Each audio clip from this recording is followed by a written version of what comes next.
Live షోకి స్వాగతం. ముందుగా అతిథుల పరిచయం. శ్రీమతి స్రవంతి గారు నెల్లూరు మేయర్గా నిన్నటి వరకు పనిచేశారు. ఆమె రాజీనామా చేశారు. రాజీనామా చేయాల్సిన పరిస్థితులు ఎందుకు వచ్చాయి ఏమిటన్న దాని మీద మనతో ప్రత్యేకంగా మాట్లాడతారు. మురళీ గారు సిపిఎం సీనియర్ నేత, అలాగే శ్రీ నాగార్జున యాదవ్ గారు వైఎస్ఆర్ కాంగ్రెస్ పార్టీ అధికార ప్రతినిధి, గతంలో విద్యా మౌలిక వసతుల కల్పన సంస్థ చైర్మన్గా కూడా పనిచేశారు. మురళీ గారు చెప్పండి, నెల్లూరులో ఈ మేయర్ని తెంచడం కానీ, ఈ మొత్తం కార్పొరేటర్లను కిడ్నాప్ చేయడం కానీ, క్యాంపులు పెట్టడం కానీ, అసలు ఒకప్పుడు మొత్తం మెజారిటీ అంతా వైసీపీదే, మెల్లగా లాగారు. ఇప్పుడు ఆవిడ్ని కూడా రాజీనామా చేయించారు. ఏమిటి ఇంత ధ్వానపు రాజకీయాలు నడుస్తూ ఉన్నాయి ఏపీలో?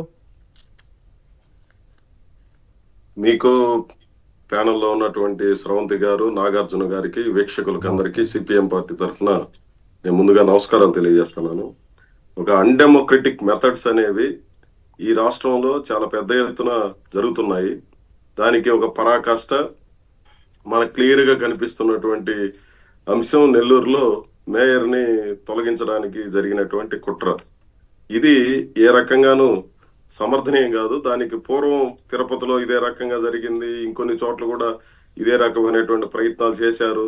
ఎన్నికలు జరిగిన వెంటనే అధికారంలోకి వచ్చిన రోజునేమో మేము వైసీపీ నుంచి వచ్చే వాళ్ళని తీసుకునేది లేదు, మేము చాలా పవిత్రమైనటువంటి పార్టీ, ఈ కబుర్లన్నీ చాలా చెప్పారు. ఇప్పుడు ఇదే వైసీపీ నుంచి ఎందుకు తీసుకుంటున్నారో సమాధానం చెప్పలేనటువంటి స్థితిలో నాయకత్వం ఉంది. ఇది అప్రజాస్వామికి. ఇప్పుడు వైసీపీనా ఇంకొక పార్టీనా కాదు. మీ గుర్తు మీదేం గెలవలేదు. ఎన్నికలకు ముందు వాళ్ళ గుర్తు మీద గెలిచారు. ప్రజలు ఆ రోజు వాళ్ళ తీర్పుని ఇచ్చారు. ఆ తీర్పు సక్రమమైందా కాదని ఆ రోజుల్లోనే చాలా పెద్ద ఎత్తున చర్చ జరిగింది. వాటి మీద కూడా మాలాంటి వాళ్ళు కొన్ని ఘర్షణలు పడ్డాము, కొన్ని గొడవలు జరిగినాయి. తెలుగుదేశం పార్టీ కూడా చాలా అప్రజాస్వామికంగా జరిగింది. అవన్నీ మాట్లాడారు, అయిపోయినాయి, ఎన్నికలు అయిపోయినాయి, గెలిచారు, వాళ్ళు పదవుల్లో తీరున్నారు.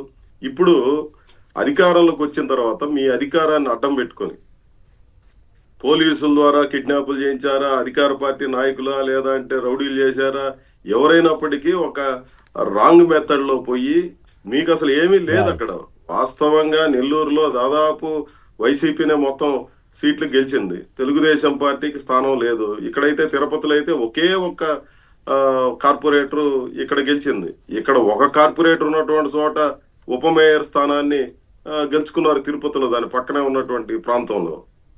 నెల్లూరులో కూడా దానికి భిన్నమైనటువంటిది ఏమి లేదు. కొంతమందిని తెలుగుదేశం పార్టీలో చేర్చుకున్న తర్వాత అక్కడ ఒక అప్రజాస్వామికమైనటువంటి పద్ధతిలో ఒక మహిళని, అది కూడా గిరిజన దీనికి చెందినటువంటి మహిళని తొలగించడం లేదా ఒక అన్డెమోక్రటిక్ మెథడ్ లో చేయడం అనేది లైన్ సరైందండి. ఒకసారి మీరు కంప్లీట్ చేస్తే ఆవిడతో మాట్లాడచ్చు.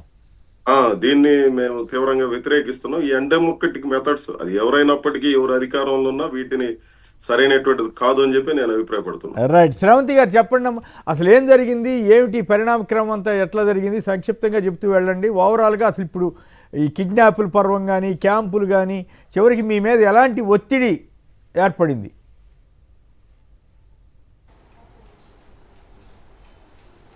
సార్ నమస్తే సార్. నమస్తే. నెల్లూరులో చూసుకుంటే, రూరల్లో చూసుకుంటే, ఎస్టీల పదవుల్లో ఉంటే కేవలం వాళ్ళ కింద పనిచేసే వాళ్ళలాగా, బానిసల్లాగా మాత్రమే ఉండాలి సార్. ఇక్కడ రూరల్ శాసనసభ్యులు కోటమిరెడ్డి శ్రీధర్ రెడ్డి గారి దగ్గర.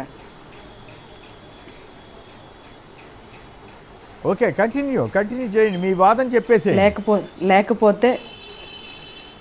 లేకపోతే ఈరోజు మేము పడుతున్న బాధ నెల్లూరు ప్రజలందరికీ తెలుసు, నెల్లూరు జిల్లా ప్రజలందరికీ తెలుసు ఎంత ఇబ్బంది పెడుతున్నారో. ఒక ఎస్టీ మేయర్, ఒక గిరిజన మేయరు పదవిలో ఉంటే ఈరోజు నిర్దాక్షిణంగా అవిశ్వాసాలు పెడతారు. మా కుటుంబ సభ్యులు ఉంటే వాళ్ళని పోయి బెదిరిస్తారు. మా హస్బెండ్ని చూస్తే 2 సార్లు జైల్లో పెట్టించారు. ఇంత ఇబ్బంది పెడుతూ ఈరోజు కూడా వాళ్ళ దగ్గరికి రాలేదన్న ఒక ఇబ్బందితో, వాళ్ళ దగ్గరికి కాళ్ళ దగ్గరికి మళ్ళీ రాలేదన్న ఇదితోటి కుట్రతోటి ఈరోజు చూసుకుంటే ఈరోజు నన్ను మేయర్గా దించేసేయాలని, ఎవరికో ఇవ్వాలని మా కుటుంబ సభ్యులను కూడా బాధ పెట్టడం జరిగింది సార్. ఓకే. అంటే అసలు ఎందుకు తగాదా వచ్చింది మీకు శ్రీధర్కి? సార్ కేవలం అదే సార్, వాళ్ళ కింద మేము బానిసల్లాగా ఉండలేదన్నది ఒకటి సార్. అంటే మీరు మొదటి నుంచి ఆయన ఆయన వదిలి వరకే మేము వెళ్ళుకుంటారు వెళ్ళామన్నది కదా? సార్. మొదట ఆయన వరకు వైసీపీలోకి వెళ్ళామని సార్. ఇప్పుడు వైసీపీలో సార్ నేను మేయర్ అయింది, ఆయన వైసీపీలో ఉన్నప్పుడు నాకు మేయర్ పదవి ఇచ్చాడు, నేను వైసీపీలో ఉన్నప్పుడు ఆయనతో ఉన్నాను. ఓకే. జగన్మోహన్ రెడ్డి గారు ఇచ్చిన తర్వాత కొన్ని కారణాల వల్ల ఆయన ప్రవర్తన మాకు నచ్చక మేము మళ్ళీ బ్యాక్ వైసీపీకి రావడం జరిగింది సార్. కేవలం అదే సార్, మేము మళ్ళీ వైసీపీకి వెళ్ళిపోయామని. అచ్చా, కొంతకాలం ఆయనతో పాటు ఫెయిల్ అయ్యారు, ఆయనతో పాటు నడిచారు. అవును సార్. తర్వాత ఇప్పుడు మళ్ళీ వైసీపీకి అవును రాగానే సార్, ఆయనకి అంటే కోపం వచ్చిందా? మాకున్న అభిమానంతో మేము నడిచాం సార్. ఓకే. ఇప్పుడు అవును సార్, అవును సార్. దూరం అవగానే ఆయనకి కోపం వచ్చింది.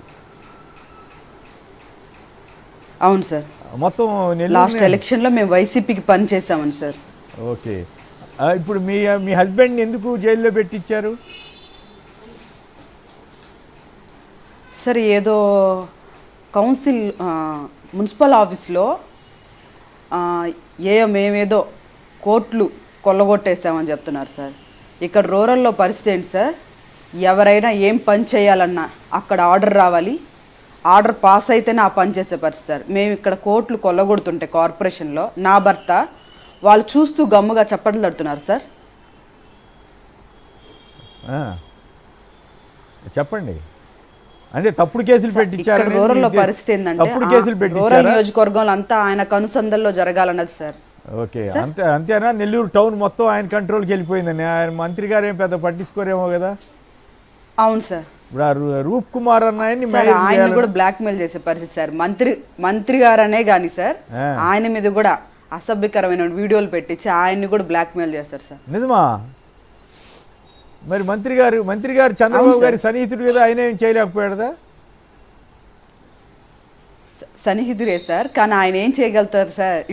ఇట్లా వీడియోలు అన్నది వాళ్ళని క్రిటిసైజ్ చేస్తూ పెడుతూ ఉంటే సరే ఇచ్చి వీళ్ళతో ఎందుకు అన్నాను కదా సార్. నిన్నటి దాకా నా పరిస్థితి కూడా అదే సార్. నిన్నటి దాకా కూడా నా పైన కూడా అసభ్యకరమైన వీడియోలు పెట్టడం. అయ్యో క్రిటిసైజ్ చేయాలి సార్. మహిళల్ని మేము రక్షిస్తాము అని చంద్రబాబు గారు, లోకేష్ గారు, పవన్ కళ్యాణ్ గారు కబుర్లు చెబుతున్నారు కదా. ఏం లేదు సార్.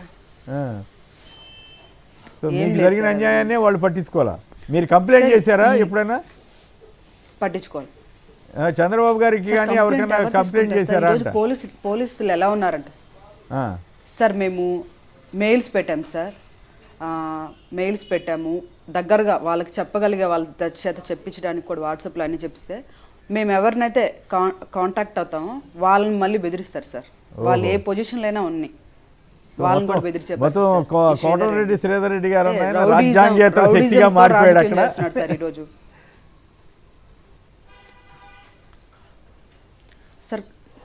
సార్ నాకు అవిశ్వాసం పెట్టిన తర్వాత కార్పొరేటర్లు నాకు మద్దతు ఇస్తారేమో అన్న ఆలోచన కూడా రానివ్వకుండా వాళ్ళు వెళ్ళకపోయి సార్. మహిళా కార్పొరేటర్ సార్, ఈరోజు నేను రాజీనామా చేయడానికి కారణం, నిన్నటి రోజు నేను రాజీనామా చేయడానికి కారణం ఏంటంటే సార్, మహిళా కార్పొరేటర్లు ఇళ్ళకి వెళ్ళి వాళ్ళ పక్కనే కూర్చోబెట్టి వాళ్ళ హస్బెండ్స్ని కానీ బ్రదర్స్ని కానీ వాళ్ళ ఫ్యామిలీ మెంబర్స్ని సార్ వాళ్ళ ముందే కొట్టే పరిస్థితి సార్. అయ్యయ్యో. వాళ్ళ ఇళ్ళకి వెళ్ళి అయ్యయ్యో. కొంతమంది కార్పొరేటర్లు అయితే ఎట్లా ఇబ్బంది పెడుతున్నారంటే అట్లా ఇబ్బంది పెడుతున్నారు, బయటికి కూడా చెప్పుకోలేని పరిస్థితి సార్. సార్ నా వల్ల వాళ్ళందరూ ఆ ఇబ్బంది పడకూడదని సార్ నేను రాజీనామా చేసింది. నేను ఎదుర్కొంటూనే ఉన్నాను సార్, మీరు కూడా చూసుంటారు. నేను నెల్లూరులో ఒక యుద్ధం లాగా సార్, నేను మా హస్బెండ్ సార్ శ్రీధర్ రెడ్డి గారి మీద ఒక యుద్ధం లాగా చేశాం సార్. మరి ఇప్పుడు నిలబడగలుగుతారా? ఇప్పుడు మేయర్ పదవి ఉన్నప్పుడే ఇన్ని ఇబ్బందులు పడ్డారు, రేపు మరి మేయర్ పదవి లేకుండా పోయిన తర్వాత ఇంకా తట్టుకోగలుగుతారా? ఆయన అరాచకాన్ని అనండి, లేకపోతే ఇంకోటి అనండి. ఆ మధ్య చూశాను, నాకు ఆశ్చర్యం వేసింది. నెల్లూరులో ఒకప్పుడు ఎంతో ప్రశాంతంగా ఉండే నెల్లూరు ఎంత ఇట్లా మారిపోయింది ఏంటా అని. గంజాయి వ్యతిరేక ఉద్యమకారుని హత్య చేసే దారుణమైన పరిస్థితికి దిగజారిపోతే ఆంధ్రప్రదేశ్ నెల్లూరు వంటి పీస్ఫుల్ ఏరియాలో ఆ పరిస్థితి ఏమిటా అనిపించింది. అట్లాగే మీ కార్పొరేటర్లు కిడ్నాప్ చేయడం కానీ ఇవన్నీ కానీ మరి ఇప్పుడు ఆయన ఎట్లా ఎదుర్కోగలుగుతారు ఆ అరాచక శక్తిని? దాని తోడు ఆయనకి మరి చంద్రబాబు గారు అండో మరి ఇంకెవరండో ఉండుంటుంది కదా సార్. గంజాయికి రౌడీజానికి సార్ నెల్లూరు జిల్లా మొత్తం అడిగినా సార్ కేవీఆర్ పెట్రోల్ బంక్ దగ్గర ఉన్నటువంటి రూరల్ కార్యాలయమే సార్ మళ్ళీ అదొకటి ఉందా? అక్కడే తిరుగుతుంటారు వాళ్ళంతా, ఆ బ్యాచ్ అంతా. ఆ బ్యాచ్ అంతా సార్, ఇప్పుడు గంజాయి బ్యాచ్ అంటున్నారు కదా సార్, గంజాయి బ్యాచ్, ఈ చిల్లర పిల్లలు వాళ్ళందరూ అక్కడే ఉంటారు సార్. మీటింగ్ ఏదైనా జరిగితే చూడండి సార్, వాళ్ళందరూ అక్కడే ఉంటారు. మళ్ళీ వాళ్ళ ఫోటోలన్నీ పోలీస్ స్టేషన్లో ఉంటాయి సార్. నెల్లూరు జనం ఎందుకు ఇట్లాంటివి, ఒకప్పుడు అసలు చాలా చైతన్యవంతంగా ఉండే జిల్లా ఇట్లా ఎందుకు అయిపోయింది? వాళ్ళు కనీసం ప్రొటెస్ట్ చేసే పరిస్థితిలో కూడా నెల్లూరు ప్రజలు లేకుండా పోయారా సార్? పోలీసుల పరిస్థితి ఎలా ఉందండి సార్, ఇప్పుడు వాళ్ళని కూడా బెదిరించే పరిస్థితిలో ఉంటే వాళ్ళకి ఫ్యామిలీస్ ఉంటాయి కదా సార్. ఓరే, పోలీసును మించి కూడా దౌర్జన్యం చేయగలిగే పరిస్థితిలో అరాజక శక్తులు ఉన్నాయా? అంత అంత రౌడీ ఉంది సార్, పోలీసులను కూడా బెదిరించే పరిస్థితి. ఒకటి అధికారం ఉంది కదా సార్ తోడు. ఎంత అధికారం ఉంటే మాత్రం పోలీసులు అంత చేతగాని వాళ్ళ, పోలీసులు అంత అధ్వానంగా ఉంటారా? పోలీసు వ్యవస్థ అంతగా నీరు గారిపోయిందా? వాళ్ళకి అప్రదిష్ట వచ్చేదాకా చేస్తున్నా కూడా వాళ్ళు మాట్లాడలేని పరిస్థితి. మరి ఎస్పీ గారు వీళ్ళందరూ ఏం చేస్తున్నట్లు? మరి వాళ్ళు ఇటువంటి వాటిని కదా కంట్రోల్ చేయాల్సింది సార్. దీనికి ఒక చిన్న ఎగ్జాంపుల్ చెప్తాను సార్. మాకు సంబంధించి ఒక ఎస్టీ గిరిజన నాయకులు సార్, ఫస్ట్ స్టార్టింగ్లో నాకు అవిశ్వాసం ఇచ్చిన 2 డేస్కి విఆర్సీ సెంటర్లో ఉన్నట్టు అంబేద్కర్ విగ్రహానికి ఒక వినతిని అందించారు సార్. వినతి నుంచి ఒక 20-30 మంది సార్. అక్కడ ప్రశాంత వాతావరణం, ఎక్కడ ట్రాఫిక్ అని ఎక్కడ ఇబ్బంది లేకుండా ఒక వినతిని అందించి మా మేయర్ని తీయకూడదు, మా గిరిజనులకు వచ్చేది రాక అవకాశం అని ఒక నిరసన తెలియజేస్తే, ఆ నాయకుడికి ఫోన్ చేసి 33వ డివిజన్ కార్పొరేటర్ సార్, టీడీపీలో ఉన్నారు, ఆయన చేత ఫోన్ చెప్పించి నీ నోట్లో యాసిడ్ పోస్తా సార్. ఆయన వయసు 70 సార్, 70 సార్ ఆయన వయసు. నేను నరకతా బూతులు సార్, నా కొడక గిడక అవన్నీ మాట్లాడుతూ అసహ్యంగా. అయ్యో బాబోయ్, నెల్లూరు పోలీసు ఏజ్ కూడా అతన్ని 70 సంవత్సరాలు సార్ ఆయనకి. సార్ అది ఎస్పీకి కూడా కంప్లైంట్ చేశారు సార్, అది ఎస్పీకి కంప్లైంట్ చేశారు నా ఫోన్ లోంచి కూడా సార్. మరి ఏమన్నారు ఎస్పీ గారు? ఏమన్నారు పాపం ఆయన నాకు చెప్తే ఎస్పీ గారు ఏమన్నారు? అస్సలు రెస్పాండ్ అవ్వలేదు సార్. రెస్పాండ్ అవ్వాలా? అలాగే రెడ్ బుక్ రాజ్యాంగంగా మారిపోయిందేమో, ఏం చేస్తాం? పిలిచి వాళ్ళని ఇట్లా జరిగిందని కూడా అడగలేదు సార్ ఈ రోజుకి కూడా. అయ్యా నమస్కారం చంద్రబాబు గారు, మీకు నమస్కారం చెప్పడం తప్ప మీ అబ్బాయి లోకేష్ గారు రెడ్ బుక్ ఏం గోలో కానీ చూడండి, ఈ అరాచకాలు చూడండి. ఈ గంజాయి వ్యతిరేక ఉద్యమకారుడికి హత్య చేసే దౌర్భాగ్య పరిస్థితికి ఆంధ్రప్రదేశ్ వెళ్ళటం అంటే ఎంతకంటే దారుణమైన పరిస్థితి ఏముంటుంది? ఒక మహిళా మేయర్ ఈ రకంగా ఆక్రోశం చెందే పరిస్థితి తేవడం మహిళలను గౌరవిస్తున్నట్లా, ఏం చేస్తున్నట్లు? నాగార్జున యాదవ్ మీరున్నారా, మాట్లాడండి. ఒక మహిళా మేయర్కి ఎదురైన ఈ పరిస్థితి మీద మీరు ఎట్లా స్పందిస్తారు? ముందుగా ప్యానెల్లో ఉన్నటువంటి పెద్దలకి, సాక్షి టీవీ ప్రేక్షకులకి ముందుగా నమస్కారాలండి. సరే, నెల్లూరు మేయర్కి సంబంధించినటువంటి వ్యవహారంలో మొదటి నుంచి జగన్మోహన్ రెడ్డి గారు రాజకీయాలకు అతీతంగా అక్కడ ఉన్నటువంటి గిరిజన మహిళల్ని పొలిటికల్గా మోటివేట్ చేయాలి, వాళ్ళని రాజకీయంగా వారిని ముందుకు తీసుకురావాలి. ఎందుకంటే నెల్లూరు లాంటి ఒక పెద్ద జిల్లాలో రాజకీయ నేపథ్యం ఉన్నటువంటి జిల్లాలో బీసీలు కానీ, ఎస్సీలు కానీ, ఎస్టీలకు కానీ అవకాశం అనేది చాలా పరిమితం. అటువంటి అవకాశం పరిమితంగా ఉన్నటువంటి ప్రాంతాల్లో అనిల్ కుమార్ యాదవ్ గారిని అక్కడి నుంచి మంత్రిగా ప్రాతినిధ్యం వహించిన, లేకపోతే అక్కడ ఉన్నటువంటి సోదరిమణి స్రవంతి గారిని అక్కడ మేయర్గా చేసిన, ఆ తరువాత కూడా ఉన్నటువంటి ఎస్సీ సంబంధించినటువంటి వ్యక్తుల్ని మంత్రులుగా చేసినా కూడా జగన్మోహన్ రెడ్డి గారు ఒక సామాజిక న్యాయం అనేటువంటి స్ఫూర్తితో ముందుకు తీసుకొస్తూ ఒక అవకాశాన్ని కల్పించారు. సరే, అక్కడ నెల్లూరు అక్కడ ఉన్నటువంటి స్రవంతి గారు గతంలో మాతో డిఫర్ అయినా కానీ, తరువాత ఏదైనా డిఫర్ అయినా కానీ, వారికి ఇచ్చినటువంటి అవకాశాన్ని ఎవరో లాక్కోవడం అనేది మాకు ఎటువంటి పరిస్థితుల్లోనూ ఉండకూడదని, దాన్ని రాజకీయంగా మిళితం చేయకూడదు అనేటువంటి ఒక ప్రధాన ఉద్దేశంతో మళ్ళీ నెల్లూరు సమన్వయకర్తగా ఉన్నటువంటి చంద్రశేఖర్ రెడ్డి గారు కానీ, ఆ నెల్లూరు మున్సిపల్ కార్పొరేషన్కి సంబంధించినటువంటి అబ్జర్వర్గా ఉన్నటువంటి అనిల్ కుమార్ యాదవ్ గారు కానీ, ఎంతైనా సరే గిరిజన మహిళ మాతో రాజకీయ విభేదాలు నేపథ్యం ఉన్నా కూడా జగన్మోహన్ రెడ్డి గారు వారికి ఇచ్చినటువంటి సమున్నతమైనటువంటి అవకాశాన్ని ఖచ్చితంగా వారికే ఇవ్వాలి అనేటువంటి పరిస్థితి జగన్మోహన్ రెడ్డి గారు మొదటి నుంచి స్పష్టంగా చెప్పడం జరిగింది. కాబట్టి ఈరోజు కూడా మేము తెలుగుదేశం పార్టీని కానీ, ఈ కూటమి ప్రభుత్వాన్ని డిమాండ్ చేస్తున్నామంటే, కేవలం 8 నెలలు ఉన్నంత కారణంగా 8 నెలలు పదవీకాంక్ష కోసం గిరిజన మేయర్ అయినటువంటి స్రవంతి గారిని రాజీనామా చేపించి మీరు చేసేటువంటి అంశం ఏంది, మీరు సాధించేది ఏంటనేది మాకు అర్థం కావట్లా. ఈ 8 నెలల కాలంలో మీరు ఆల్రెడీ మరొక గిరిజన మహిళ ఉన్నటువంటి దేవరకొండ సుజాత అనుకుంటా ఆవిడికి మీరు మేయర్ చేస్తారా, లేకపోతే తమ తాబేదారుగా ఉన్నటువంటి వ్యక్తులని మీరు ఇన్ఛార్జి మేయర్గా చేస్తారా, లేదా ప్రత్యేక పాలనా అధికారిని పెట్టి నేరుగా కాదు మిత్రం రూప్ కుమార్ యాదవ్ ఆయన ఎవరో ఉన్నారంట కదా, ఆయన డిప్యూటీ మేయర్ అంటే ఆయనకి పెత్తనం అప్పచెప్పాలన్నట్టు కదా. ఆయన విచిత్రం ఏంటంటే అనిల్ కుమార్ యాదవ్ గారు మంత్రిగా ఉన్నప్పుడు ఆయన పెత్తనం చేస్తున్నాడని చెప్పి తెగ వార్తలు రాస్తే ఆయన కంట్రోల్ చేసినందుకు పార్టీ మాడారని విన్నా నేను. మరి కరెక్టో కాదో నాకు తెలియదు. ఇప్పుడు మొత్తం ఆయనే తెలుగుదేశాన్ని శాసించే పరిస్థితికి వచ్చాడు అక్కడ శ్రీధర్తో పాటు. అదే సార్ ఇక్కడ ఏం జరిగిందంటే దాదాపుగా నెల్లూరు మేయర్ కి సంబంధించిన అంశంలో 10 కోట్ల రూపాయలు మార్పులు చేర్పులు జరిగినాయి. 10 కోట్ల రూపాయలు ఇన్వెస్ట్ చేసి కూడా పెట్టుబడి పెట్టి కూడా రూప్ కుమార్ యాదవ్ ని డిప్యూటీ మేయర్ చేయడానికి అక్కడ పావులు కదిపారనేది వస్తున్నటువంటి వార్తలు. కాబట్టి ఈ రోజు కాకపోయినా రేపైనా సరే రూప్ కుమార్ యాదవ్ బండారం కానీ నారాయణ బండారం కానీ ఈ 3 ఆప్షన్సే ఉన్నాయి తెలుగుదేశం పార్టీకి. అయితే గిరిజన మహిళని మళ్ళీ మేయర్ చేయాలి, లేకపోతే రూప్ కుమార్ యాదవ్ని ఇన్ఛార్జి మేయర్ చేయాలి, లేకపోతే స్పెషల్ ఆఫీసర్ని పెట్టి పై చేయాలి. వీళ్ళ పన్నాగాలు వీళ్ళు చేసేటువంటి ప్రతి వ్యూహాలన్నీ ఒక 24 గంటల్లో తేలిపోతుంది. కాబట్టి ఆంధ్రప్రదేశ్ రాష్ట్రంలో ప్రజాస్వామ్యాన్ని అపహాస్యం చేయడానికి చంద్రబాబు నాయుడు గారు చేసేటువంటి రాజకీయ రసక్రీడ నెల్లూరులో మరొకసారి ఆంధ్రప్రదేశ్ రాష్ట్రంలో ఉండేటువంటి అందరికీ అర్థమవుతుందనే విషయాన్ని మాత్రం మరొకసారి మనవి చేస్తున్నా. రైట్. ప్రజాస్వామ్యంతో పాటు అరాచకం అనేది ఎట్లా ఇంత ఘోరంగా ఆ పరిస్థితి ఏర్పడటం ఏంటి? పోలీసులు ఏంది, కేసులు ఏంది, గందరగోళం ఏంది? శ్రవంతి గారు ఫైనల్గా చెప్పండి, నెల్లూరు ప్రజలకి మీరు ఏం చెప్పదలిచారు? అది మీరు ఇందాక కూడా మాట్లాడదలిచినట్టున్నారు, మాట్లాడండి, క్లోజ్ చేద్దాం.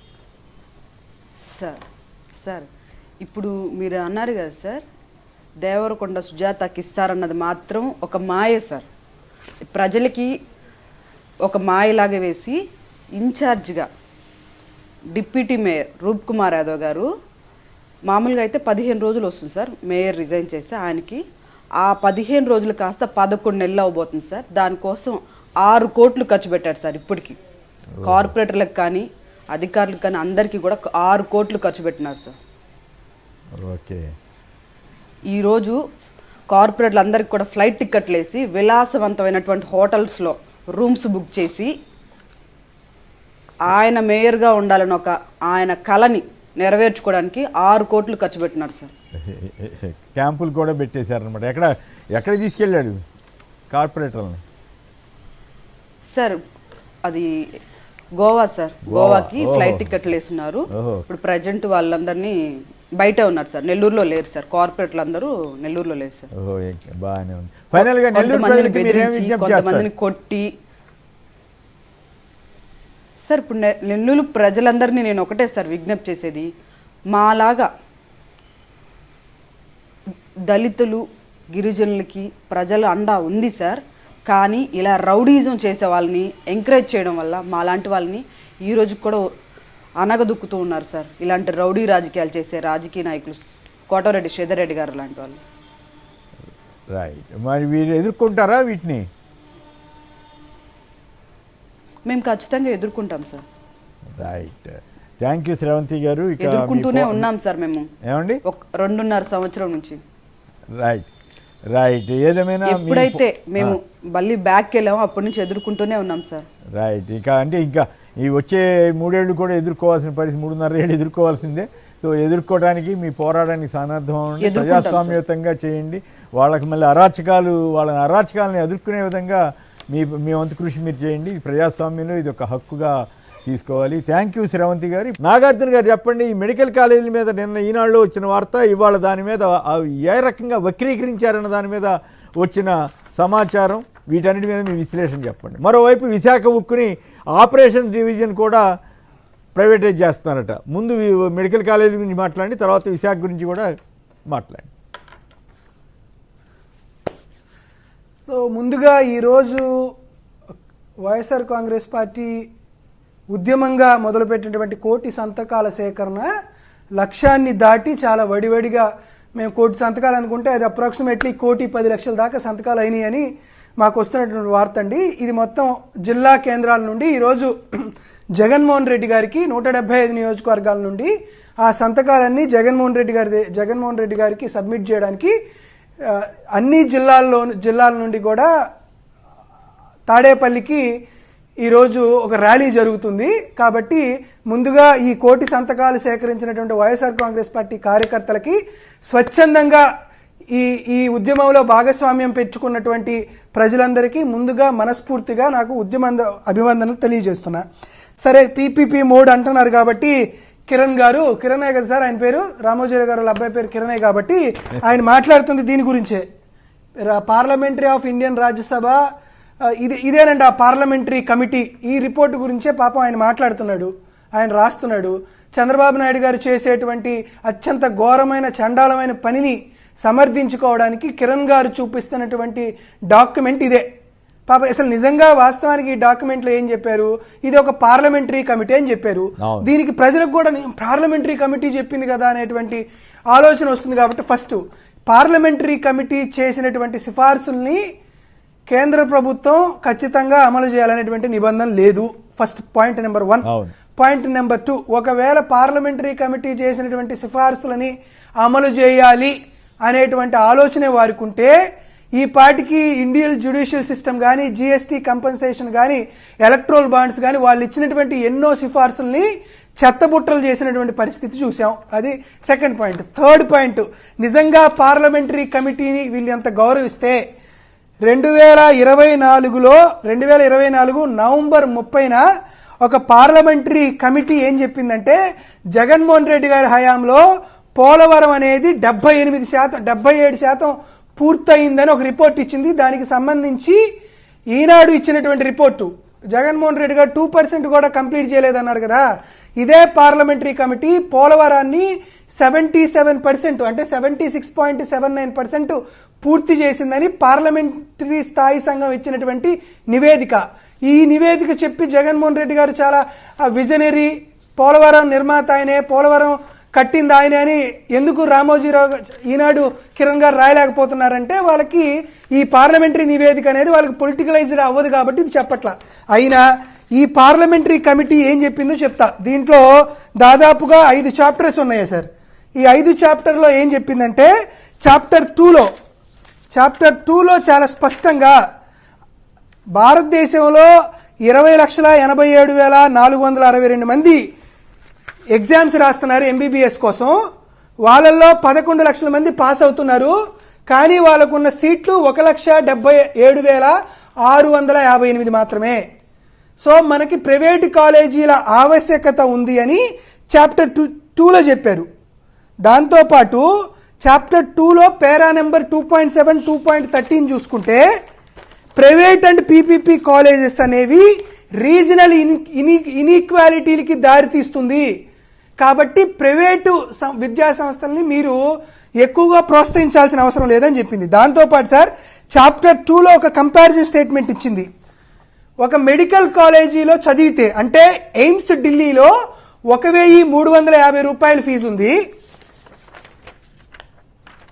అదేవిధంగా గవర్నమెంట్ కాలేజీలో 24,000 రూపాయల ఫీజు ఉంది. ప్రైవేట్ కాలేజీలో 26,53,000 ఫీజు ఉంది. దీన్ని బట్టి ఈ స్థాయి సంఘం ఏమని సిఫార్సు చేసిందంటే ప్రైవేట్ మెడికల్ కాలేజ్ ఎడ్యుకేషన్ అనేది ఫైనాన్షియల్లీ చాలా ఎక్కువ ఫీజిబిలిటీ ఉన్నటువంటి పరిస్థితి. కాబట్టి యాంటీ పీపీపీ టేకింగ్ పాయింట్ ఇందులో క్లియర్గా కనపడుతుంది. దాంతోపాటు ప్రైవేట్ ఇంజనీర్ చాప్టర్ 3లో ఫ్యాకల్టీ క్రైసిస్ పారా నెంబర్ 3.1, 3.5 చూస్తే ప్రైవేట్ కాలేజెస్లో గోస్ట్ ఫ్యాకల్టీ ఎక్కువ అవుతున్నారు. అంటే లేని ఫ్యాకల్టీని ఉన్నట్టు చూపిస్తున్నారు. దానివల్ల సరైనటువంటి వైద్య విద్య అందట్లేదు. 0% అటెండెన్స్ ఉన్న వాళ్ళకి కూడా డాక్టర్ పట్టా ఇస్తున్నారు. దాంతోపాటు 100% failure in faculty norms in many private medical colleges అని ఎన్ఎంసీ ఇన్స్పెక్షన్లో తెలిగింది. కాబట్టి పీపీపీ ప్రైవేట్ మోడల్లో టీచింగ్ ఫ్యాకల్టీ డ్యూటీస్ అనేవి ఇంప్రాపర్గా ఉన్నాయని క్లియర్ కట్గా చెప్పింది. దాంతోపాటు చాప్టర్ 4లో క్వాలిటీ కంట్రోల్ అండ్ అక్రిడేషన్ అనేది కంపేర్ చేసుకుంటే ప్రైవేట్ కాలేజెస్లో చాలా చండాలంగా ఉందని చెప్తూ గవర్నమెంట్ కాలేజ్ అనేది స్టాండర్డ్స్ మెయింటైన్ చేస్తున్నాయి.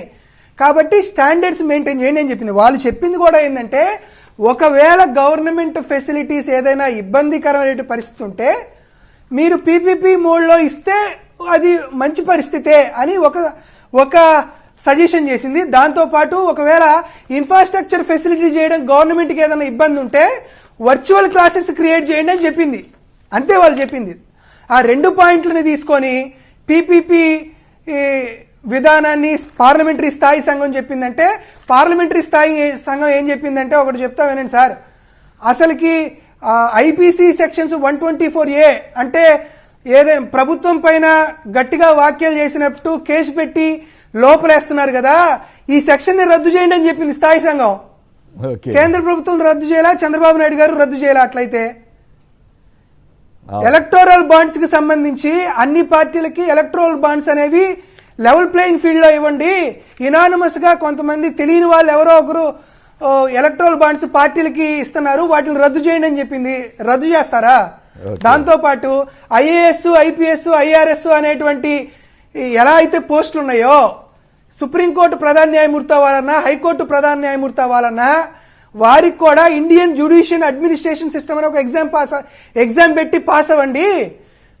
తమకు తామే జడ్జిలు ఎన్నుకోవడం అనేది సరైన పద్ధతి కాదని పార్లమెంటరీ సంఘం చెప్పింది. దాన్ని ఏమన్నా ఫాలో చేశారా? కాబట్టి ఇటువంటి పరిస్థితులు, ఇటువంటి నేపథ్యంలో చంద్రబాబు నాయుడు గారు పీపీపీ విధానాన్ని సమర్థించుకోవడానికి ఏదేదో చెప్తున్నారు. ఇవన్నీ చెప్పదు సార్.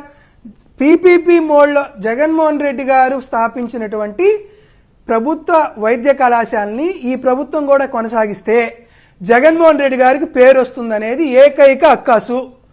జగన్మోహన్ రెడ్డి గారికి పేరు రాకూడదని ప్రజా ఆరోగ్యాన్ని కూడా పనంగా పెట్టి వీళ్ళు పీపీపీ విధానాన్ని ప్రైవేట్ కాలేజీకి అమ్మేస్తున్నారు. దీంతో పాటు మరొక సింపుల్ ఇష్యూ చెప్తాను చూడండి సార్.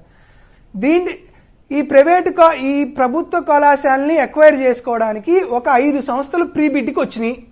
ఈ 5 ప్రీ బిడ్ సంస్థల్లో 4 ప్రీ బిడ్ సంస్థలు, ఒకటి దుబాయ్ నుంచి వచ్చింది, అది దానికి తెలియదు, కానీ మిగతా 4 ప్రీ బిడ్ దానికి వచ్చినటువంటి 4 సంస్థలు చంద్రబాబు నాయుడు గారి సొంత సామాజిక వర్గానికి సంబంధించినటువంటి సంస్థలు కావా?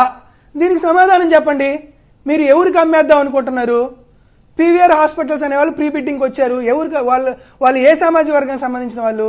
కామినేని హాస్పిటల్స్ వాళ్ళు వచ్చారు, వారు ఏ వర్గానికి సంబంధించిన వాళ్ళు? ఒక క్రాంతి ఎడ్యుకేషన్ సొసైటీ అని ఇంకొకటి వచ్చారు, వాళ్ళు ఏ సామాజిక వర్గానికి చెందిన వాళ్ళు? కాబట్టి ఏదైనా మాట్లాడితే మళ్ళీ నాగార్జున యాదవ్ పైన, సాక్షి పైన, కొమ్మినేని శ్రీనివాసరావు గారి పైన ఏడవడం తప్పితే మీరు ఏం చేయలేరు. మేము స్పష్టంగా చెప్తున్నాం, గవర్నమెంట్ మెడికల్ కాలేజెస్ కి సంబంధించి ఎవరైనా ప్రైవేటు వ్యక్తులు ఎక్వైర్ చేద్దామని మీరు వచ్చినా వైఎస్ఆర్ కాంగ్రెస్ పార్టీ విద్యార్థి విభాగం కానీ, యువజన విభాగం కానీ, అన్ని అనుబంధ ప్రజా సంఘాలు కానీ మిమ్మల్ని ఎక్వైర్ చేసుకోవడానికి మేము ఒప్పుకునే ప్రసక్తి లేదు. అవసరమైతే మేము మా ప్రభుత్వంలోకి వచ్చిన తర్వాత అసెంబ్లీలో కాదు పార్లమెంట్లో చట్ట సవరణ చేసైనా కానీ మీ నుండి అవి వెనక్కి తీసుకుంటాం. దాంట్లో వేరే డౌట్ పెట్టుకోకండి. రైట్. నిజంగానే ప్రజల్లో ఒక అనుమానం కలిగిన, వాళ్ళు కూడా చెప్పారా, ఇందాక మిత్రుడు నాగార్జున చెప్పినట్లుగా వాళ్ళు కూడా చెప్పారంట కదా అని ఒక తప్పుడు ప్రచారాన్ని ఆల్రెడీ కట్టిన, మరి గవర్నమెంటే ఇచ్చింది కదా, కేంద్ర ప్రభుత్వం ఇచ్చింది కదా ఈ కాలేజీలన్నీ, గవర్నమెంట్ కాలేజీలు జగన్ గారి టైంలో, వాటిని ఏమైనా ప్రైవేటైజ్ చేయమని పార్లమెంటరీ కమిటీ చెప్పిందా? అది ఏమి రాయకుండా ఏదో ఒక పాయింట్ తీసుకుని ఎంత దారుణంగా ఈనాడు ఇట్లా ఈ స్థాయికి దిగజారిపోయిందంటే ఆంధ్రప్రదేశ్ ప్రజలకి అది మేలు చేస్తున్నట్లా, కీడు చేస్తున్నట్లా? మురళి గారు మీరేమంటారు? సార్, ఇప్పుడు మనకు స్పష్టంగా అర్థమయ్యేది ఏమంటే, చంద్రబాబు నాయుడు అనుసరిస్తున్నటువంటి విధానాలని కేంద్ర ప్రభుత్వం నియమించే కమిటీలు కూడా సమర్థిస్తున్నాయి అన్నటువంటిది దీంట్లో ఉన్న సారాంశం అంతా కూడా జరుపుతున్నట్టు. అందుకనే అంత ఫోకస్డ్గా ఇవన్నీ చర్చనీయాంశం చేయడానికి వాళ్ళు ప్రయత్నం చేస్తున్నారు. వాస్తవంగా ఈరోజు దేశంలో ఉన్నటువంటి పరిస్థితి ఏంటంటే, ఒక 10 లక్షల మందికి ఎంతమంది వైద్యులు ఉండాలి అని చెప్పి లెక్క తీస్తే అది చాలా తక్కువగా ఉంది. కాబట్టి మనం మరింత పెంచాల్సినటువంటి అవసరం ఉంది. దానికి కనీసంగా 150 మంది వైద్యులు ఉంటే ఇప్పుడున్నటువంటి దీన్ని మీట్ కావడానికి అవకాశం ఉంటుంది అనేది స్థాయి సంఘంలో జరిగినటువంటి చర్చలో వచ్చినటువంటి సారాంశం. దాన్ని మీట్ కావడానికి ఏ పద్ధతులు అనుసరించాలి అని చెప్పి వాళ్ళు కొన్ని సూచనలు చేశారు. ఆల్రెడీ ప్రైవేటు రంగం కాదు, ప్రభుత్వ రంగంలో ప్రారంభించినటువంటి కాలేజీలు ప్రకటించినటువంటివి, ఆల్రెడీ నిర్మాణం చేసినటివి, నిధులు కేటాయించినటివి, లేదా రేపొద్దున పనులు ప్రారంభించాల్సినటువంటి వాటికి సంబంధించి వాటిని ప్రైవేట్ పరం చేసి లేదా పీపీపీ మోడ్ అనే పేరు పెట్టి ఈ పీపీపీలో పబ్లిక్ ఉంటారు, పీపుల్ ఉంటారు, పార్ట్నర్షిప్ ఉంటుంది, అంతా చెప్తారు. ఇవన్నీ ఏ పీలు ఉండవు. ఉండేది ఒకటే పీ, అది ప్రైవేటీకరణ పీ. అది అధికారంలో ఉండేవాడికి ఎవరికి నచ్చితే వాళ్ళకి అప్పచెప్పి వాళ్ళకి సంపదనంతా మళ్లించే కార్యక్రమం తప్ప మరొకటేమీ కాదు. ఈ రోజు మెడికల్ కాలేజీల ప్రైవేటీకరణ వెనక దాగున్నటువంటి రహస్యం ఏంటంటే పెద్దవాళ్ళకి వీటన్నిటిని అప్పచెప్పడం, పేదలకు ఉపయోగపడే దీన్ని పూర్తిగా సంపన్నులకి కట్టబెట్టే కార్యక్రమం తప్ప మరొకటి కాదు. గత ప్రభుత్వ హయాంలో ప్రభుత్వ మెడికల్ కాలేజీలని దాదాపు ప్రతి జిల్లాకు ఒకటి ప్రారంభించడం అనేది అభినందనీయం. దాంట్లో ఏమాత్రం సందేహం లేదు. ఈ విషయంలో అభినందించాలి, దాంట్లో సందేహం ఏమీ లేదు. దీన్ని ఒక కుట్రపూరితంగా ఈరోజు ఈ ప్రభుత్వం దానికేదో రకరకాల కారణాలు చెప్తూ వాటికి అడ్డగోలు విమర్శలు చేస్తూ అసలు ఏమీ లేవని చెప్పి అక్కడ నిర్మాణాలే జరగలేదు, పెద్ద పెద్ద బిల్డింగులు దాదాపు కంప్లీట్ అయిపోయినటువంటి దశలో ఉన్నటువంటి చోట కూడా ఏమీ లేదని అడ్డగోలు దుష్ప్రచారాలు ఇవన్నీ చేసి తాము చేస్తున్నదే గొప్పది, ఈ పీపీపీ మోడ్ లో నిర్వహించడం తప్ప మరో మార్గం లేదని చెప్పి ఒక అడ్డగోలు వ్యవహారంగా ఈ ప్రభుత్వం చేసింది. ఇది తప్పు. ఇప్పటికైనా విత్డ్రా కావాలి. తాను చేస్తున్నటువంటి విధానాలని ఇప్పుడు నిన్న మొన్న కూడా మళ్ళీ చంద్రబాబు నాయుడు గారు ప్రకటించారు. ఇదంతా ప్రభుత్వ పెత్తనంలోనే ఉంటుంది. ఏం ప్రభుత్వ పెత్తనం ఉంటుంది? పూర్తిగా వాళ్ళ చెప్పు చేతుల్లో పెట్టేసిన తర్వాత, విధి విధానాలన్నీ వాళ్ళ చేతుల్లోకి వెళ్ళిపోయిన తర్వాత, ప్రైవేటు వ్యక్తుల చేతుల్లోకి వెళ్ళిపోయిన అంటే తర్వాత ఇవన్నీ ఒకెత్తండి. ఇప్పుడు పార్లమెంటరీ కమిటీలో ఎక్కడ కూడా ఆల్రెడీ ఇచ్చిన కాలేజీని ప్రైవేటైజ్ చేయమనో లేకపోతే పార్ట్నర్షిప్ కింద ప్రైవేట్ పార్ట్నర్షిప్ తీసి వెళ్ళమని రాయలేదు కదా. అయినప్పుడు కూడా ఈనాడు లేదా ఇంకొక పత్రిక ఎల్లో మీడియా ఈ రకంగా రాయటం ప్రజలకి అన్యాయం చేసినట్లా, ద్రోహం చేసినట్లు కాదా? పార్లమెంటరీ సంఘం చెప్పింది ఏమంటే దేశంలో తీసుకురావాల్సిన కొత్త విధానం గురించి భవిష్యత్తులో ఏమి చేయాలనే దానికి కొన్ని సూచనలు చేశారు. అవి రాష్ట్రాల్లో ఆమోదించవచ్చు, ఆమోదించకపోవచ్చు. చంద్రబాబు నాయుడు గారు చేసిన దాన్ని ఎంత ఆమోద ముద్ర వేసినట్టుగా ఇక్కడ చేయడం సరైనటువంటిది కాదు కదా. అది తప్పు అని నేను మాట్లాడేది. స్థాయి సంఘం వేసింది ఆంధ్ర రాష్ట్రంలో ఏం చేయాలో ఏమి చేశారో దాని మీద కాదు, దేశంలో నెలకొన్నటువంటి పరిస్థితులు వీటన్నిటిని ఏం చేయాలనే దానికోసం స్థాయి సంఘం వేశారు. వాళ్ళ సజెషన్స్ లేదా వాళ్ళు ఇవ్వాల్సినటువంటి రిపోర్ట్ ఏదో ఇచ్చారు. అవన్నీ మాకు అనుకూలంగా ఈ స్థాయి సంఘం చెప్పక ముందే మేము చాలా గొప్పగా ఈ ఆంధ్ర రాష్ట్రంలో చేసామని చెప్పి డబ్బు కొట్టుకోవడం అనేది ఇంకా దురదృష్టకరమైంది. అది సరైనటువంటిది కాదు. 100కి 100 విద్య ప్రభుత్వ రంగంలో కొనసాగాల్సిందే, దాంట్లో ఏమాత్రం సందేహం లేదు. ఆ ఉద్యమాల్లో మేము కూడా దానికి వ్యతిరేకంగా పెద్ద ఎత్తున ఉద్యమాలు చేపట్టాము. అన్ని రకాలుగా విద్యార్థుల దగ్గర నుంచి అన్ని రకాల ప్రజా సంఘాలు దీనికి వ్యతిరేకంగా ఉన్నాయి. అది మనం గమనించాల్సినటువంటి అవసరం ఉందనేది నేను అభిప్రాయపడుతున్నాను. రైట్. ఏపీలో రియల్ ఎస్టేట్ ఎంత దారుణంగా పతనమైంది ఇవాళ.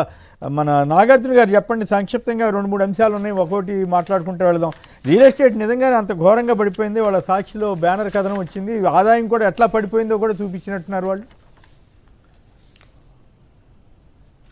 సార్ ఒక్క చిన్న పాయింట్ చెప్తాను సార్. పార్లమెంటరీ సంఘంది ఒకటే పాయింట్ చెప్తా. పార్లమెంటరీ సంఘంలో అధికారులు ఎవరు ఉండరు సార్.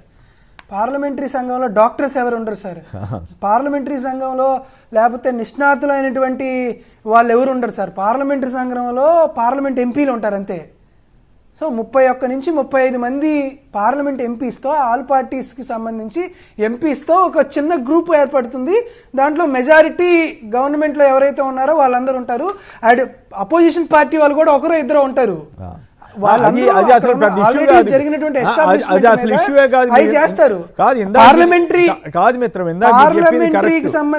ఇందాక మీరు చెప్పింది కరెక్ట్. అవేమి అమలు చేయాలని కొన్ని 100,000 పార్లమెంటరీ స్టాండింగ్ కమిటీలు సిఫారసులు పక్కన బారేస్తారు. కేంద్ర ప్రభుత్వం ఏమి కావాలనుకుంటే అది చేస్తారు అంతే. దాని గురించి పెద్ద మనం ఇక సీరియస్గా, కాకపోతే ఇక్కడ ఈనాడు మీడియా ఇంత వక్రీకరించి ప్రజలకి ద్రోహం చేయటం ధర్మం కాదు కదా అనేదే ఒక పాయింట్ ఇక్కడ. అంతే తప్పితే ఇంకోటి ఏం కాదు. ఆల్రెడీ ఆస్తులకి సమకూరి, బిల్డింగ్లకి సమకూరి అవన్నీ ప్రైవేట్ వాళ్ళకి అప్పచెప్తా చెప్పాలన్నట్టు రాయటమే దుర్మార్గం కదా. అది పాయింట్. రైట్. ఈ అంశంలోకి రండి, రియల్ ఎస్టేట్ అంశంలోకి. దాంతోపాటు ఇప్పుడు సార్ రియల్ ఎస్టేట్కి సంబంధించి ఒక సింపుల్ ఇష్యూ చెప్తాను సార్.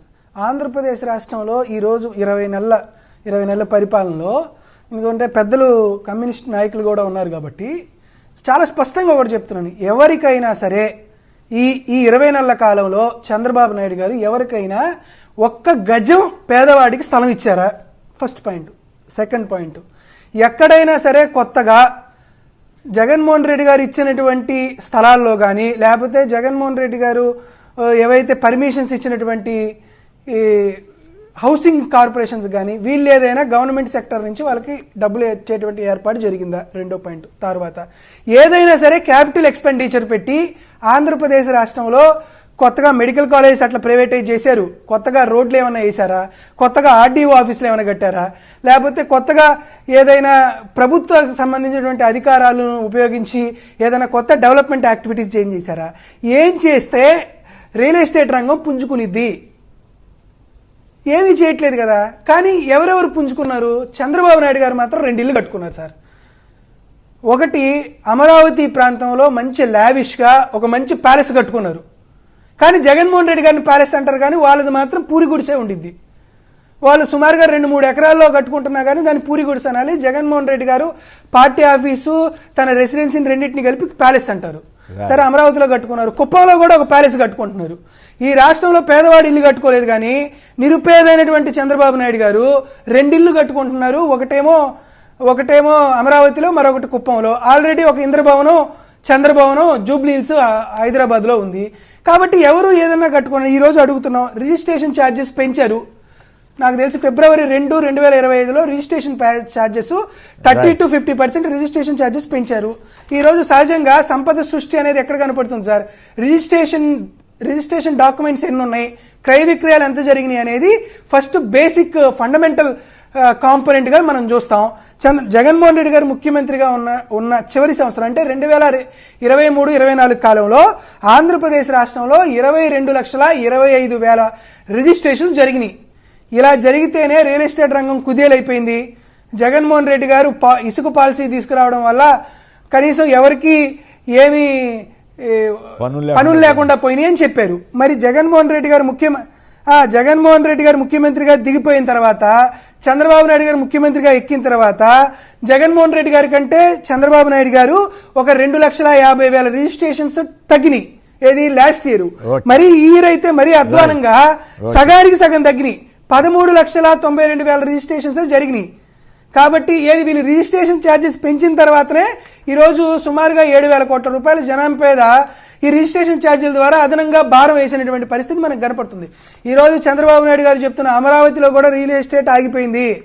తాడేపల్లిలో కానీ, అమరావతిలో కానీ, మంగళగిరిలో కానీ అమ్మేవాడు లేడు, కొనేవాడు లేడు.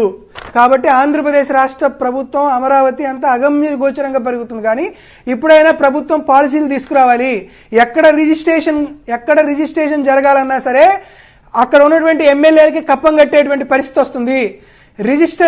డిస్ట్రిక్ట్ రిజిస్ట్రార్ కాడి నుంచి మండల్ రిజిస్ట్రార్ దాకా అన్ని రిజిస్ట్రేషన్ కేంద్రాల్లో లంచాలు విపరీతంగా పెరిగిపోతున్నాయి. జగన్మోహన్ రెడ్డి గారు లంచాలు లేకుండా గ్రామ సచివాలయాల్లోనే రిజిస్ట్రేషన్ తీసుకురావాలనేటువంటి ఒక విధానం తీసుకొస్తే గ్రామ సచివాలయంలో కూడా రిజిస్ట్రేషన్ జరగకూడదని ఆ విధానాన్ని రద్దు చేశారు.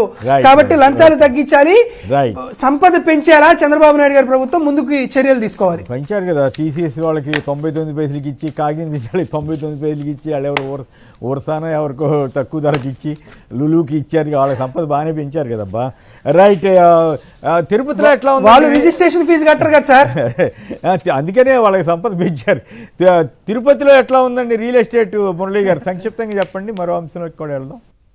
సార్, తిరుపతిలో అయినా, విజయవాడలో అయినా, విశాఖపట్నంలో ఒకే రకంగా ఉంటుంది. దానికి ఏమి తేడా ఏం లేదు. ఒకటి, ప్రజల చేతిలో డబ్బులు లేవు. ఇది ముఖ్యమైనది. ప్రజల చేతుల్లో డబ్బులు లేకపోవడానికి కారణం ఎవరు? పాలకులు అనే విషయం మనం విస్మరించకూడదు. ఇప్పుడు మీరు అన్నట్టుగా నేను దీనికి ఇంటర్లింక్ విషయాలు కొన్ని మీ దృష్టికి తెస్తాను. ఇప్పుడు చంద్రబాబు నాయుడు గారు బయటకు చూస్తే ఎట్లా కనిపిస్తుందంటే, ఓయబ్బా చంద్రబాబు నాయుడు అంత గొప్ప ముఖ్యమంత్రి లేడు, ఈయనంత గొప్ప పాలకుడు లేడు అన్నట్టుగా ఫోకస్ జరుగుతూ ఉంటుంది. ఈజ్ ఆఫ్ డూయింగ్ అంటాడు, స్పీడ్ ఆఫ్ డూయింగ్ అంటాడు, 13 లక్షల కోట్లు అంటాడు, 16 లక్షల ఉద్యోగాలు అంటారు. అసలు ఆంధ్ర రాష్ట్రం అంతా ఏమైపోతుందో అన్నట్టుగా బయటకంతా ఫోకస్ ఉంటుంది. చంద్రబాబు నాయుడు గారేమో ఈ ఆంధ్ర రాష్ట్రం ఎంతో గొప్పగా కష్టపడుతూ ఉంటారు. ఈ స్పీడ్ ఆఫ్ డూయింగ్ కి ప్రభుత్వం కేరళ ప్రభుత్వానికి అవార్డు ఇస్తుంది.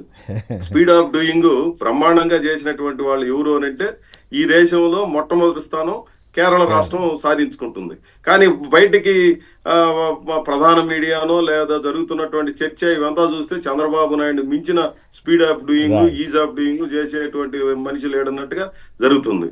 తీవ్ర పేదరికం నుంచి అసలు ఈ రోజు సంపద అంతా కూడా రాష్ట్రంలోనే ఎక్కడెక్కడి నుంచో వచ్చి పడిపోతా ఉంది. ఈవెన్ అమెరికా దగ్గర నుంచి కూడా గూగుల్ వాళ్ళు కూడా తెచ్చి ఇక్కడే పెట్టుబడులు పెట్టడానికి లక్షల కోట్లు వచ్చి పడిపోతుంది అని అంటారు. కానీ మన పక్కన ఉన్నటువంటి కేరళ రాష్ట్రంలో తీవ్ర పేదరికం నుంచి విముక్తమైనటువంటి నంబర్ 1 స్థానం కేరళ రాష్ట్రాన్ని పొందుతుంది. ఇక్కడ చంద్రబాబు నాయుడు గారు ఇంత కష్టపడుతుంటే, ఎంత గొప్పగా చేస్తా ఉంటే పక్క రాష్ట్రానికి ఎందుకు ఇవన్నీ వస్తున్నాయో మనకు అర్థం కాదు. ఇంకో కీలకమైనటువంటి అంశం, మీరు ఈ రోజు ప్రధానంగా వచ్చినటువంటి అంశాన్ని మీరు విస్మరించినట్టున్నారు సార్. గమనించండి, విద్యుత్ రంగంలో నెలకొన్నటువంటి సంక్షోభం గురించి ఒక పెద్ద చర్చ జరిగింది ఈ రోజు మీడియాలో, ప్రధానమైనటువంటి మీడియాలో. ఏమి అని అంటే 23,000 మెగావాట్ల విద్యుత్ ఒప్పందాలు ఈ రాష్ట్ర ప్రభుత్వం చేసుకున్నది. మనకి ఎంత అవసరం అంటే, బాగా పీక్ గా ఉన్నటువంటి వేసవిలో కూడా 13,000 మెగావాట్ల విద్యుత్తు కంటే మనకు అవసరం లేదు. అంటే 10,000 మెగావాట్ల విద్యుత్తుని అదనంగా ఆల్రెడీ ఒప్పందాలు చేసుకున్నారు. ఏ పరిస్థితిలో ఉంది ఆంధ్ర రాష్ట్రంలో? ఒక యూనిట్ విద్యుత్తుని 10 రూపాయలకు మనం కొనుగోలు చేసి వాటిని ఏం చేయాలో దిక్కు తెలియక 50 పైసలకు మళ్ళీ అమ్ముకుంటాం. ఇది ఈ రోజు ఉన్నటువంటి పరిస్థితి అని చెప్పి మీడియాలో వచ్చింది. దీంట్లో మళ్ళా time of the day, hour basis, ఇవన్నీ రకరకాల సమస్యలు ఉన్నాయి. అంటే ఒక రంగాన్ని మీరు చూస్తేనే అర్థమైపోతుంది సంపద ఎక్కడికి వెళ్ళిపోతుంది. ఇంకా రియల్ ఎస్టేట్ దెబ్బతినిపోతా ఉంది, పేదల చేతుల్లో డబ్బులు లేవు. ఇవన్నిటి కారణాలు ఇవే, ఈ రకమైనటువంటి పద్ధతులు అనుసరించడం. టైం అయిపోయింది. ఫైనల్ గా చెప్పండి నాగార్జున, తిరువూరులో టీడీపీ బూత్ పురాణం రచ్చ, మరి నీతులు చెబుతారు. పులివెందుల్లోనేమో టీడీపీ వాళ్ళు వస్తే రావద్దు మీరు మా దగ్గరికి అని చెప్పి ఊరంతా ఖాళీ తాళాలు వేసుకుని వెళ్ళారట. సంక్షిప్తంగా కామెంట్ చేయండి, క్లోజ్ చేద్దాం. సార్, అసలు ఆశ్చర్యకరంగా ఏం జరిగిందండి, కరమైనటువంటి విషయం మాత్రం, అసలు తెలుగుదేశం పార్టీ వాళ్ళు వస్తే పులివెందుల నియోజకవర్గంలో ఉన్నటువంటి ఒక గ్రామంలో మొత్తం గ్రామం ఖాళీ చేసి తాళాలేసి ఆంధ్రప్రదేశ్ అక్కడి నుంచి బయటికి వచ్చారు అని అంటే, నాకు తెలిసి రేపు చంద్రబాబు నాయుడు గారు 2029 ఎన్నికల ప్రచారంకి వచ్చినా కూడా ఆంధ్రప్రదేశ్ రాష్ట్రంలో ప్రజలందరూ తలుపుకు తాళాలేసి ఓ స్త్రీ రేపుకు రా అని గతంలో ఎట్లానే ఉండేదో ఇప్పుడు కూడా చంద్రబాబు నాయుడు గారు ఏమన్నా ప్రచారంకి వస్తే ఇదే పరిస్థితి వచ్చిద్దేమో. ఓ చంద్రబాబు రేపు రా అని రాసి అందరూ బోర్డులు పెట్టి లోపలే తాళాలు వేసుకునేటువంటి పరిస్థితి వచ్చింది. కాబట్టి నిజంగా పులివెందుల నియోజకవర్గంలో ప్రజాస్వామ్యాన్ని కాపాడుకోవడానికి వారు చూపించేటువంటి వ్యతిరేకత నిజంగా ఆంధ్రప్రదేశ్ రాష్ట్రంలో మిగతా వారందరికీ స్ఫూర్తిదాయకం కావాలి. నిజంగా మీరు చేసినటువంటి చర్యల్ని మేము నిజంగా ఆనందంగా ప్రతి ఒక్కరూ ఆహ్వానిస్తున్నాం. ఖచ్చితంగా రేపు కూడా చంద్రబాబు నాయుడు గారికి అదేటువంటి పరిస్థితి వస్తుంది. ఇంకా తిరువూరు గురించి మాట్లాడాలంటే అది చాలా చాలా గొప్పగా ఉంది సార్. వాళ్ళిద్దరు ఆట దొంగ పోలీసు ఆట ఉన్నట్లు వాళ్ళు ఎందుకు అట్ట చేస్తున్నారో నాకు అర్థం కావట్లేదు. పాపం ఏరి కోరి ఎక్కడి నుంచో వచ్చిన కొలుగుపూడి గారి శ్రీనివాస్ గారిని తీసుకొస్తే ఆయన ఏమో కబడ్డీ ఆడుకుంటున్నాడు. ఆయన ఏమంటున్నాడు, ఆ తెలుగుదేశం పార్టీలో అంతర్గత ప్రజాస్వామ్యం లేదు, దళితుల్ని బీసీల్ని చాలా కుక్కల కంటే హీనంగా చూస్తున్నారు, కాబట్టి అట్లా హీనంగా చూపించుకునేటువంటి పరిస్థితి నాకు ఉండదు అని చెప్తున్నారు. ఎంపీ పైన నేరుగా ఆయన చెప్తున్న ఆరోపణలు ఏంది, పేకాట ఆటిస్తున్నాడు ఎంపీ, నకిలీ మద్యం తయారు చేస్తున్నాడు ఎంపీ, మద్యం కుంభకోణం. బూత్ పురాణం గొడవ ఎంత అప్రతిష్ట. మరి తెలుగుదేశంలో ఇప్పుడు ఎమ్మెల్యేలు అనేక మంది మీద కొంతమంది మీద ఇట్లాంటివి వచ్చినాయి. ఇప్పుడు ఏకంగా ఒక ఎమ్మెల్యే గారే చెబుతున్నాడు కదా ఈ పరిస్థితి, ఎమ్మెల్యే మీద వాళ్ళు, వాళ్ళ మీద వీళ్ళు. మరి తెలుగుదేశం పార్టీ చాలా పవిత్రమైన పార్టీ చెప్తున్నారు. రైట్, చివరికి ఆడవాళ్ళను కూడా వాడుకొని వాళ్ళ ఫోటోల్ని మార్ఫింగ్ చేసుకొని వాట్సాప్లో ఫేస్బుక్లో స్టేటస్ పెట్టుకునే స్థాయికి నిజంగా ఎల్కేజీ యూకేజీ స్టూడెంట్స్ కూడా ఇటు చేసుకోరు sir. Right, okay. Nagarjuna Yadav గారు, మురళి గారు, అలాగే శ్రవంతి గారు, నెల్లూరు మాజీ మేయర్, అందరికి కూడా ధన్యవాదాలు. ఇది నేటి చర్చా కార్యక్రమం. నమస్కారం.